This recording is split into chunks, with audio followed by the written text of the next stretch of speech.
Mind. I love you. Oh, please. Get out! Get out! I hate you. She's gonna leave you. She deserves better. So do I.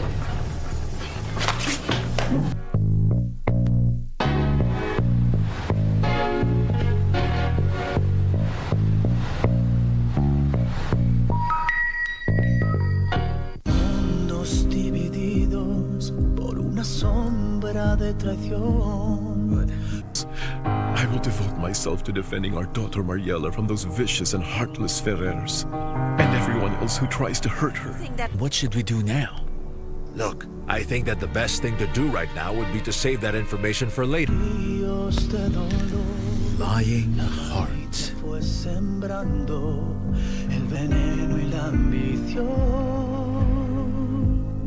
Ili kupata huo ni upendo, kama sikiza tune kwenye simu yako, bonyeza *811 *817#. Sio lazima uwe na hela nyingi ama uwe tajiri mkubwa, uwe na fedha nyingi ndio uweze kumsaidia mtu. Hapana, kidogo utakachopata ama kidogo ulichonacho, mgawie. Mfanye mwingine pia afurahie. Umpatie tabasamu. Kupata huo ni upendo, kama sikiza tune, bonyeza *811 *817#. *811 *817#. Are you an aspiring candidate in the upcoming general elections? Do you want your agenda and manifesto to reach your voters effectively? At KBC, we have the most comprehensive and credible online platform that has profiles of all prospective candidates. Log on to www.kbc.co.ke/2022 aspirants and let Kenyans know more about you, your past achievements, your manifesto, and your development agenda once you get elected to office. What's more, the website is easy to navigate. We will create your profile, post pictures and short videos with your campaign messages at affordable hosting fees. Log on to www.kbc.co.ke/2022 aspirants today and establish your brand authority as we lead towards the forthcoming general elections.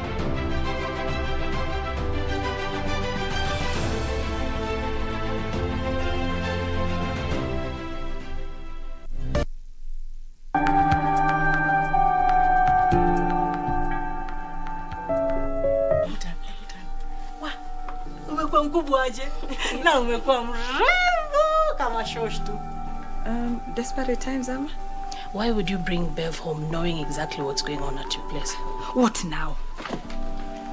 Nitakwambia mara ngapi mimi si mama yako? I have a bag of shopping here. Sawa basi, nimekubali.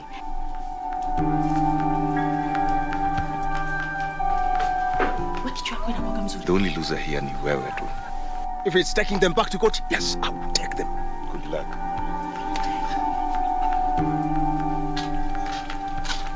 Now I'd really appreciate if I just never ever see you again. I am in love.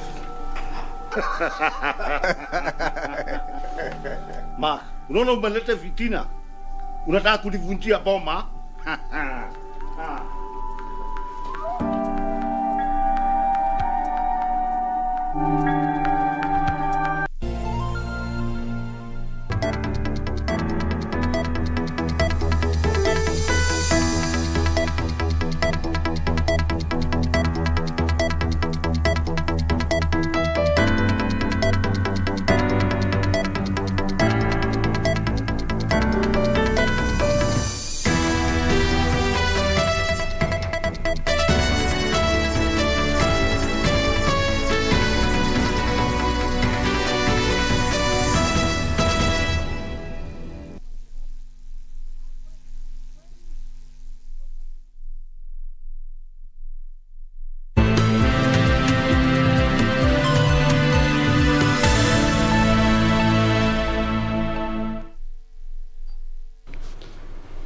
Good afternoon. Thank you for creating time for us. This is KBC. A very warm welcome to the Lunchtime News. My name is Irene Muchuma. Udim on sign language interpretation. We have Byron Abule. It is the 26th day in the month of March 2022. Political aspirants only have today to register with the political parties that will use during the August 9th general election. This, as Azimio la Umoja is today in Western Kenya, and Kenya Kwanza is in the county of Mombasa. We have teams on the ground. Do interact with us on all our social media platforms at KBC Channel 1. Interior Principal Secretary Karanja Kibicho has called upon Jubilee aspirants and the electorate in Kirinyaga County to work together ahead of the party primaries. Kibicho, who received at least 80 members from Kirinyaga County who defected from United Democratic Alliance to Jubilee, said the focus should be on strengthening the party at the grassroots for it to secure majority of seats in the general election. Interior Principal Secretary Karanja Kibicho says the Jubilee Party has a huge stake in Central Region, and aspirants as well as the electorate should join forces to further popularize the party.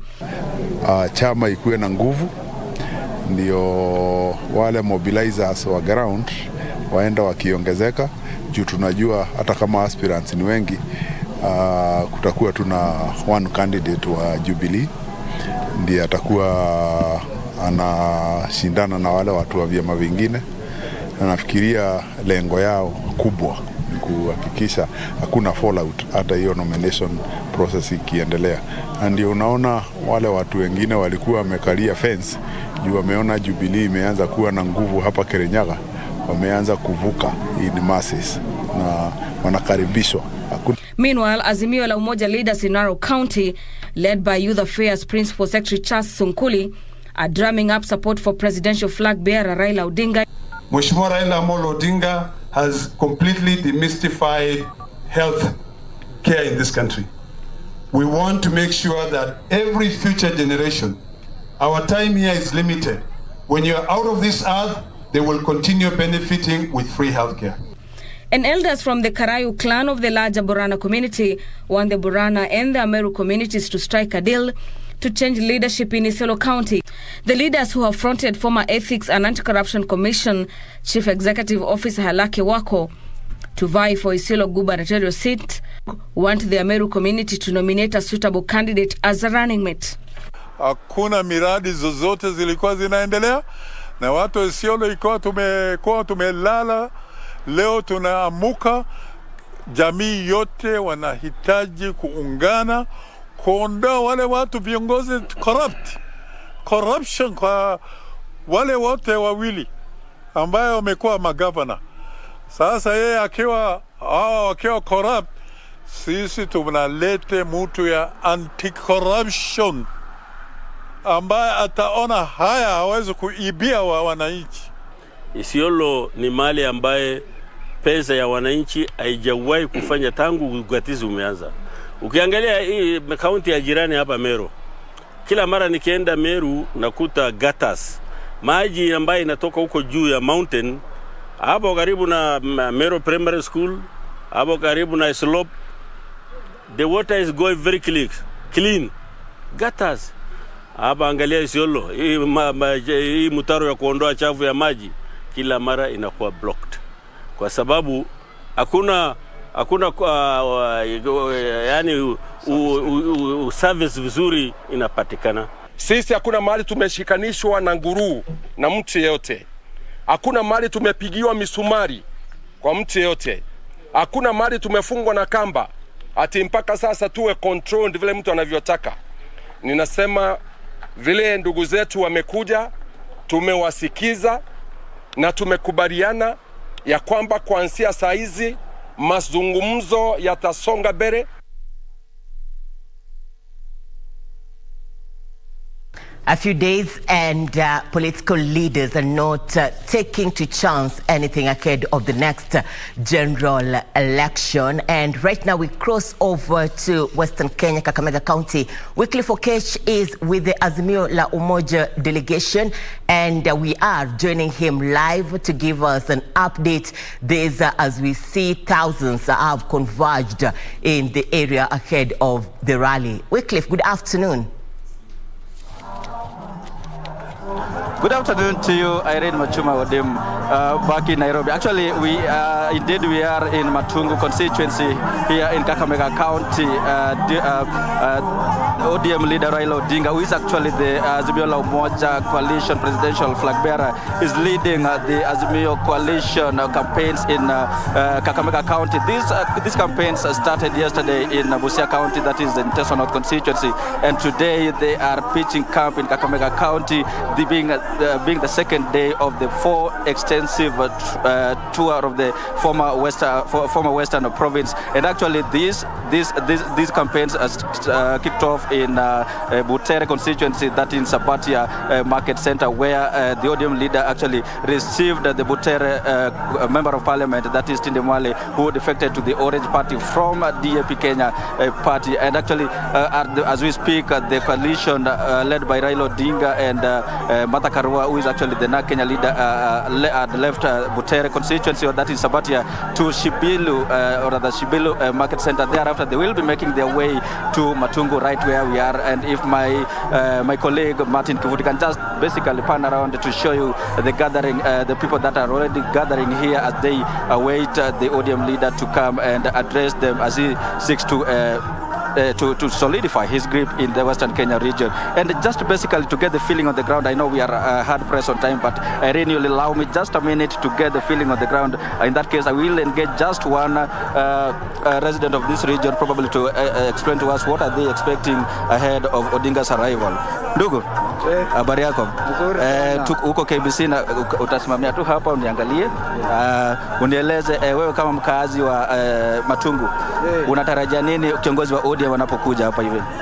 Ninatarajia, mimi ni chairman wa Suo polling station Suo. Mimi kwa majina wananiita Patrick Kero Tuori. Mimi na Azimio tamu, na ninaalika Peter Oscar na Vlindo anitembelee Suo. Sawa, tunazungumza kwa ajili ya leo tunapata kiongozi wa ODM atakuwa kiongoza muungano huo wa Azimio anapotaka kura zenyu. Unatarajia azungumzie nini? Tunataka azungumzie kuamsha mashini yetu ya factory Mumias. Akiamsha hiyo tutamshukuru, tutasema Mungu ni mwema. Asante sana. Irene, that is just one resident of this region as he explains that what the key thing that they are expecting the ODM leader actually to talk about is the resuscitation of the Mumias sugar factory that is now has since gone moribund. And as I was explaining to you earlier, key among in that entourage is Martha Karua, na Kenya leader Martha Karua, who has actually explained that her presence is in that entourage explains that the Mount Kenya region is actually behind Odinga's presidential push. And as ODM leader will be making his way here together with the other leaders affiliated to the Azimio coalition, we expect him to sell his 10-point agenda that includes the social protection, that is the Baba Care, which indicates the universal health coverage. We'll be expecting him to talk about all that. And here we'll be monitoring every remark and compile the same in our subsequent bulletin. Back to you, Irene. Thank you, Wycliffe. Good to have you. Wycliffe Okech reporting live from Matungu in the county of Kakamega. This as we're expecting the Azimio la Umoja delegation to have a rally this afternoon being led by former Prime Minister and also the Azimio la Umoja presidential candidate Raila Odinga. And in the who is moving on with the delegation, and let's get the feel and the picture on the ground. Michael, good afternoon. Well, good afternoon to you, Muchuma. We are coming to you live from Mombasa County, where I am at Mwembe Tayari. This is a place where the Deputy President with the Kenya Kwanza Alliance are expected to kick off their 3-day tour in Mombasa County. His itinerary is as follows. He's supposed to start here at 2 p.m. in Mwembe Tayari, later at Majengo in Mvita constituency. That's Majengo Market to be precise.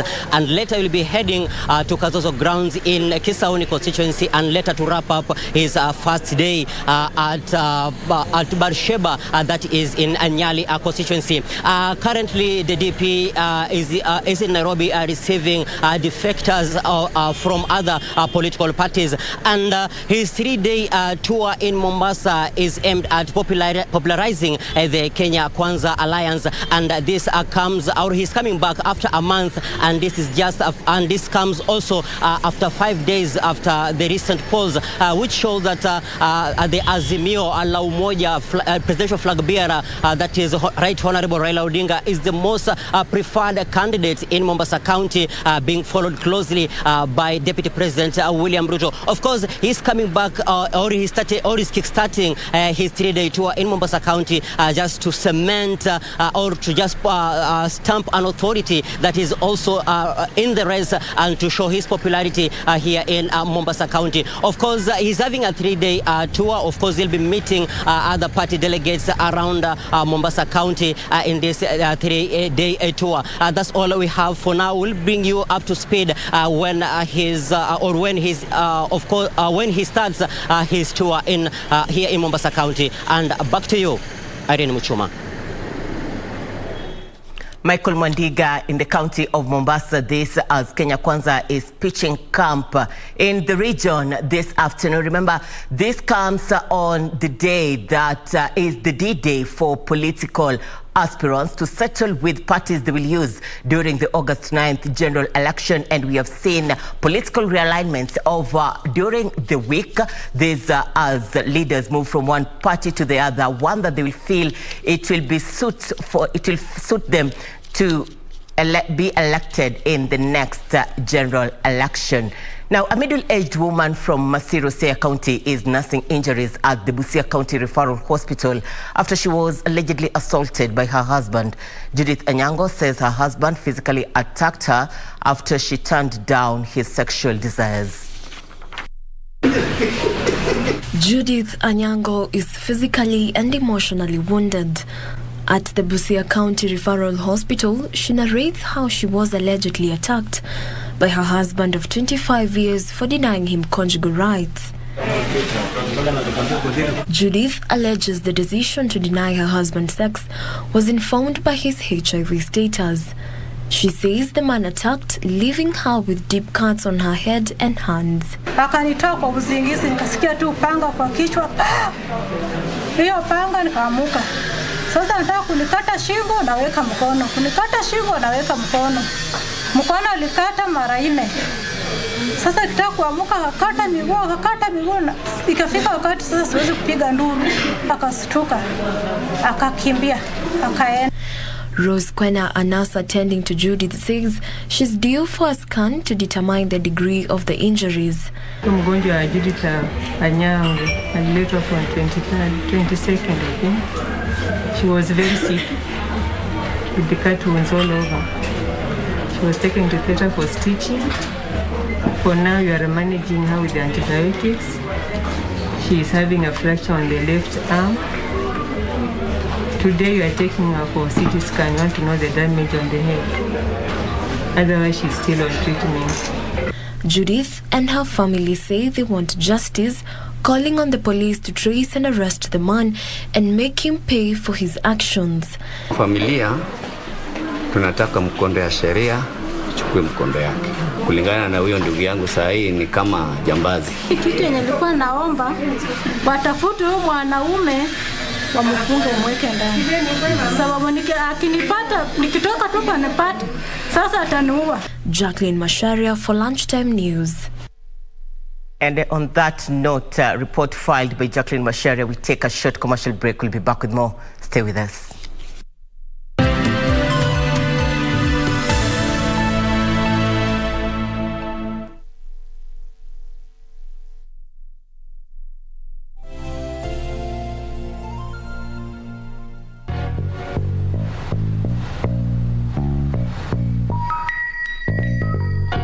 Maybe we should have a dinner party and invite some of your single friends. You need to keep your single friends at bay. She's good people. Hey, honey. Welcome home. There is no dinner. I've decided to cook for one. Love is for those who fight for it. But even when I got married, we would still be together? Asali, move on. Have you lost your mind? I love you. Oh, please. Get out! Get out! I hate you. She's gonna leave you. She deserves better. So do I.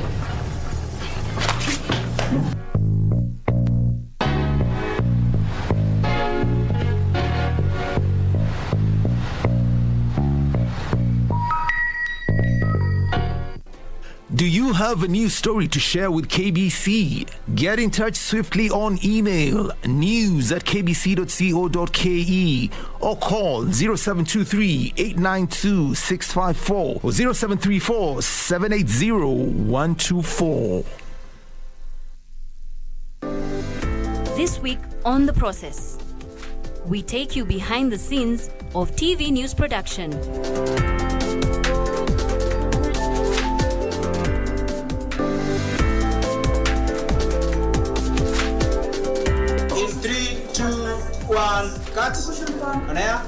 Join me, Nisi Mano, this Sunday only on KBC.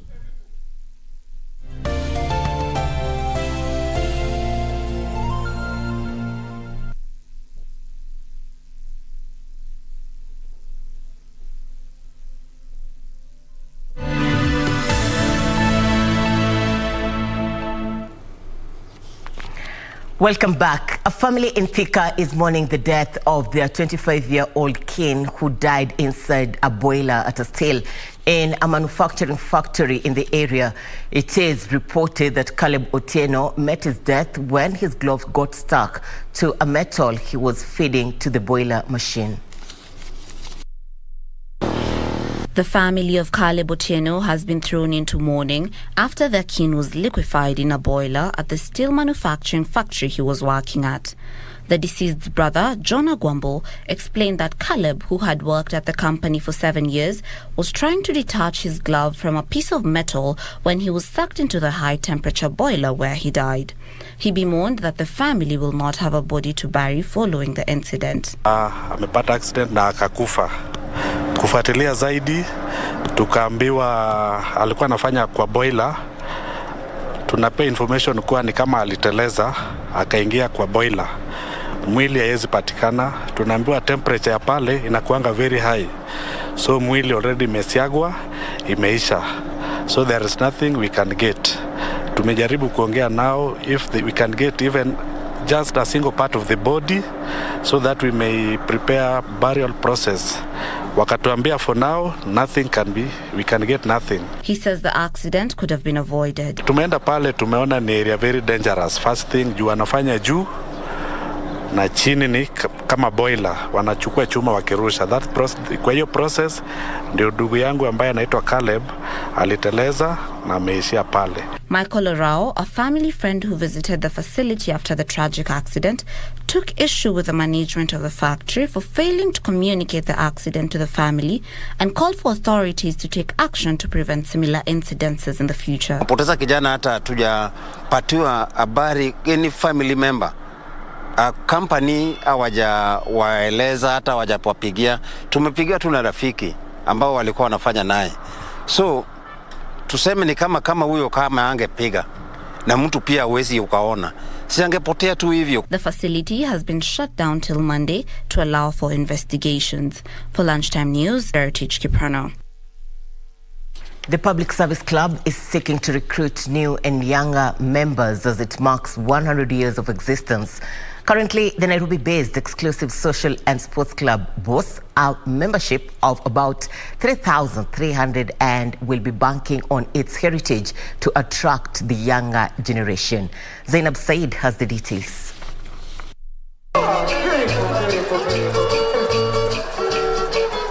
During celebrations to mark 100 years since the establishment of the Public Service Club,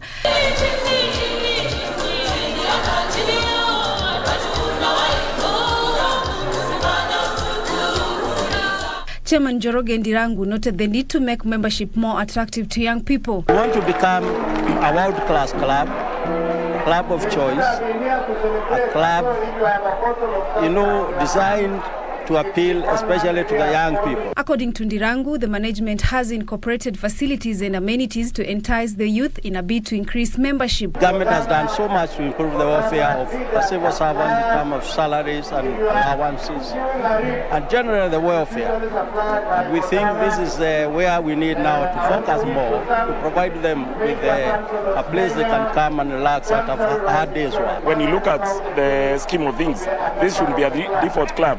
When you join public service, then this becomes your default club. If you can be able to do that, then we should be raised. Today, we have 750,000 civil servants.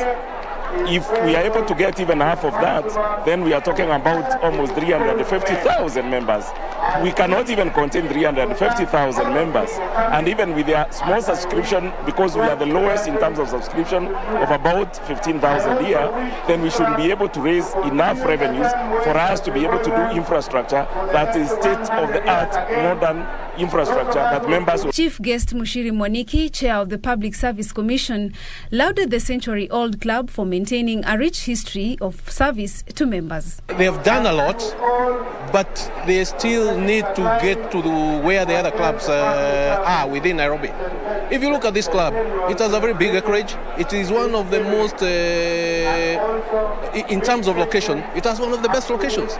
But in terms of the development, if you compare it to the nearest clubs like Royal or Parklands Sports Club, it has not reached that stage. For Lunchtime News, I'm Zainab Said. Dairy farmers in the North Rift region say the rising cost of animal feed is greatly affecting milk production. Some farmers are in fact contemplating abandoning the practice unless the government comes to their aid and address the obtaining situation. Their cries come amid an acute shortage of milk in the markets. Milk continues to be felt across the country. Farmers are raising an alarm of the possibility of a lengthened scarcity. The farmers say the situation has been aggravated by a hike in animal feed. If we can get like an organization that is based with the government, where we can get products at prices that actually don't change from time to time, then we can be able to plan for it well. Some farmers say the situation is so bad that they are almost quitting dairy farming. Like now when there's no lane and the feed imekuwa a bit expensive. Kenya Cooperative Creameries Managing Director Nixon Sigay says the government is doing everything possible to address the challenges facing farmers. If we can have alternative fodder that can substitute protein yenye tunatoa from Uganda, from Tanzania, which is now very expensive, bei imeenda karibu 3-4 times. The shortage of milk has led to an exponential rise in prices, with Kenyans forced to either forego their favorite brands or cut on the commodity. Isufar reporting for Lunchtime News. Tax expert Dr. Njoroge Kimani has urged the Kenya Revenue Authority not to politicize revenue collection and instead introduce better ways of ensuring Kenyans meet their tax obligations. Njoroge also says most Kenyans have little or no knowledge on tax matters, hence the need for civic education.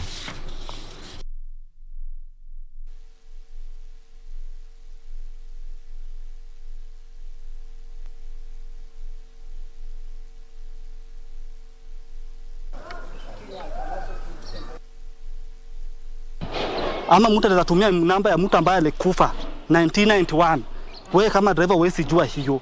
Wewe unaenda unambeba genuinely ukijua mimi nabeba customer, kumbe umebeba mtu ambaye ni adui yako.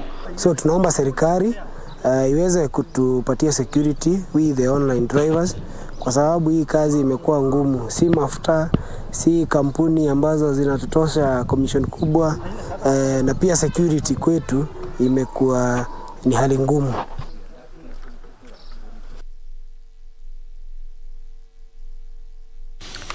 Traders in Kilifi County are a frustrated lot, decrying increase in the cost of commodities needed to keep their businesses afloat. They say customers are keeping away from their premises owing to the high cost of commodities occasioned by the recent increase in fuel and oil prices. Traders in Kilifi County are at crossroads. They say the welfare of low-income earners is at stake as prices of basic commodities continue to skyrocket. Serikali atuangalie sana. Uchumi inatuumiza wanabiashara. Serikali tunawaomba ketini chini muongee mtupunguzie hii uchumi tuone tunaelekea Kenya gani. Tunaomba. Due to the current economic situation, many traders have been forced to mark up prices in a bid to maintain a decent profit margin. Yeah, tunauza 200 chips lakini hatupati wale clients wa kitambo. So inabidi as management tukae tuone kama tunaweza uza 100 lakini ile kiwango tupunguze. Ndio tuone kama tutaweza kupata clients. Lakini hata saizi umeona hakuna wale customer kama wa kawaida. With sales becoming low, many establishments have been forced to dig deeper into their pockets to pay employees. Washatoroka kazi, wanasema tunafanya kazi na tulipwi sababu chakula inabaki, tunamwaga. Sasa tupati pesa ya kulipa wafanyikazi. Wengine washatoroka kazi. Let's get to the field. Time for sports. A 4th-minute goal on by Senegal's Salio Sis was enough to give Egypt a 1-0 win in the first leg of their World Cup playoff in Cairo. Meanwhile, West African rivals Ghana and Nigeria played to a 0-0 draw in their last leg of 2022 World Cup playoff in Kumasi. Egypt traveled to Senegal with the winner qualifying for November's tournament in Qatar. Meanwhile, Ghana and Nigeria could not be separated as they played to a goalless draw in Kumasi. Nigeria thought they had won a penalty 15 minutes from time, but the decision was overturned by Moroccan referee after consultation with the video assistant referee, which was used for the first time in an African World Cup playoff. Nigeria will host Ghana in Abuja on Tuesday in their second leg. In other matches, Algeria humbled Cameroon 1-0, Tunisia beat Mali 1-0, while the Democratic Republic of Congo drew 1-1 with Morocco. For Lunchtime News, I'm Daisy Cherop. To play for Polish player Iga Świątek is set to become world #1 after Ashley Barty following a second-round win in Miami Open, which meant she will take the mantle from the retired star. Meanwhile, Cameroon Norrie reached the third round after beating Jack Draper in all-British meeting. After winning the Indian Wells title last week, which took her to number 2 in the world, Świątek extended a career-best 12-match winning streak with a 6-2, 6-love win against Victoria Gilbeck of Switzerland in the second round of the Miami Open. Well, everything was spot on there from Świątek. Poland's Iga Świątek will become world #1 after second round in Miami, which meant she will take the mantle from Ashley Barty, who has retired from the sport. 3-time Grand Slam winner Barty announced her shock retirement earlier this week, saying she will chase other dreams instead. Very good record. Meanwhile, Cameroon Norrie reached the third round after beating Jack Draper in an all-British meeting. British #1 Norrie was meant to work hard to beat world #1 4-6 Draper 7-6, 7-5, 6-4. Norrie will face France Hugo Gaston next as he bids to reach the fourth round for the first time. Draper, who struggled with heat exhaustion at last year's Miami Open, has won 3 titles on the Challenger Tour this season and registered a first-round win over veteran Gil Simon. And she does it in style with a 6-2, 6-love win over Victoria Golubic. Let's get back to the local scene. Tax expert Dr. Njoroge Kimani has urged the Kenya Revenue Authority not to politicize revenue collection and instead introduce better ways of ensuring Kenyans meet their tax obligations. Njoroge also says most Kenyans have little or no knowledge on tax matters, hence the need for civic education. Is officially launched. Speaking during the launch of the latest book, Understanding Tax Administration in Kenya, Dr. Kimani said KRA should be the last institution to use intimidation and threats in tax collection, urging the organization to engage Kenyans in a better manner. There are a lot of feelings that sometimes taxes are attached to either politically collected or incorrectness. There are those who may be targeted for one reason or another. But all in all, I think an efficient tax system should be able to gather data information accurate enough to get the accurate tax for each taxpayer and demand the same, as opposed to just having a very big hammer on small issues of tax and then completely disrupting. I'm aware of people who have died out of tax issues. I'm aware of people who have really gone down because of tax issues. But somebody approached, then I think they're able to. Kimani says the book offers insights on tax and will help Kenyans demystify the same and pay taxes willingly. I seek to achieve awareness, impacting knowledge to those who don't have it, and making tax a more simplified thing than has currently or previously been seeming to be. Dr. Dan Gikonyo, who was the guest of honor, lauded the author, saying Kenyans now have an opportunity to learn about tax, avoid shortcuts, even as they seek answers on how their taxes are spent. We must change this concept from punitive measures to something that we pay because we are patriots and we want the country to grow. That you're able to help us face the taxman, with the authority and with information and with integrity. That is very, very important. Dr. Kimani said the book will reduce the negativity on paying taxes, as well as enlighten Kenyans on what is legitimate. And we've come to the end of Channel 1 Lunchtime News. We do appreciate your feedback on our social media platforms. Emmanuel Nakumuru, you're saying you're watching KBC Channel 1 from the county of Busia. Daniel Ocheng, you're saying you're watching KBC Channel 1 from the county of Nairobi. And Michael Mwangi, you're watching KBC Channel 1 from Karen. On behalf of the entire team, thank you for your time. My name is Irene Muchuma. On sign language interpretation, we have Byron Abule. For more details on Just Add News and many more, do log on to www.kbc.co.ke. God bless you.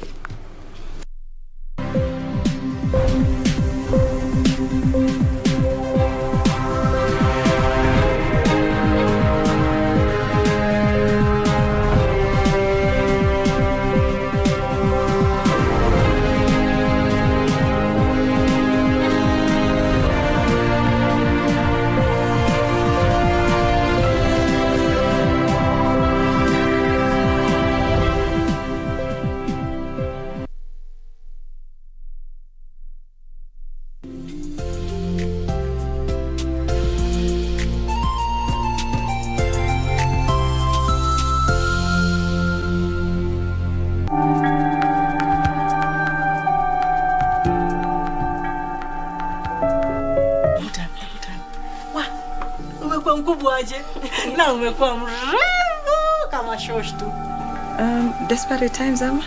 Why would you bring Bev home knowing exactly what's going on at your place? What now? Nitakwambia mara ngapi mimi si mama yako? I have a bag of shopping here. Sawa basi nimekubali.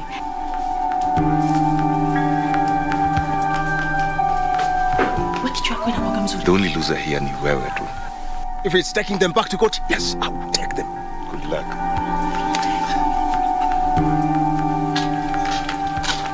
Now I'd really appreciate if I just never ever see you again. I am in love.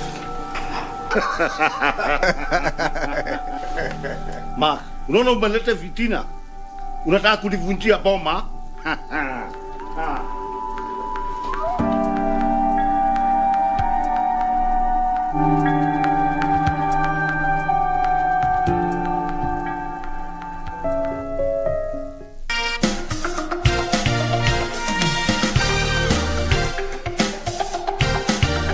The first step to happiness is falling in love with yourself. Naomi Wamboi Nganga is a Kenyan actress and entrepreneur. Nikauliza kama wako na nguo za plastic